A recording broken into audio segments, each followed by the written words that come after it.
Right now, oil and gas industry is sitting on nearly 9,000 unused but approved permits for production on federal lands, or more than 1 million unused acres they have a right to pump on.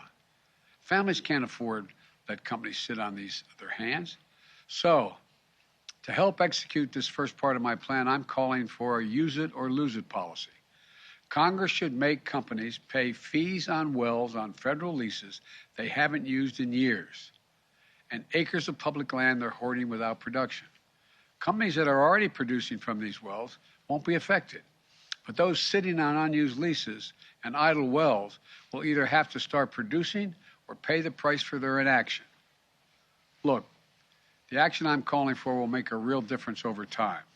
But the truth is, it takes months, not days, for companies to increase production. That's why the next part of my plan is so important.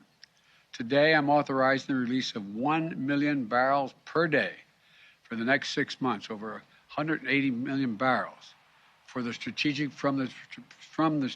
Petroleum Reserve. This is a wartime bridge to increase oil supply until production ramps up later this year. And it is by far the largest release of our national reserve in our history. It will provide a historic amount of supply for a historic amount of time, a 6-month bridge to the fall. And we'll use the revenue from selling the oil now to restock the Strategic Petroleum Reserve when prices are lower.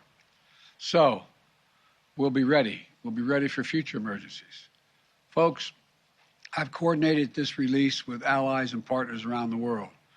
Already, we have commitments from other countries to release tens of millions of additional barrels into the market.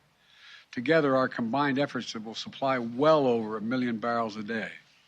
Nations coming together to deny Putin the ability to weaponize his energy resources against American families and families and democracies around the world.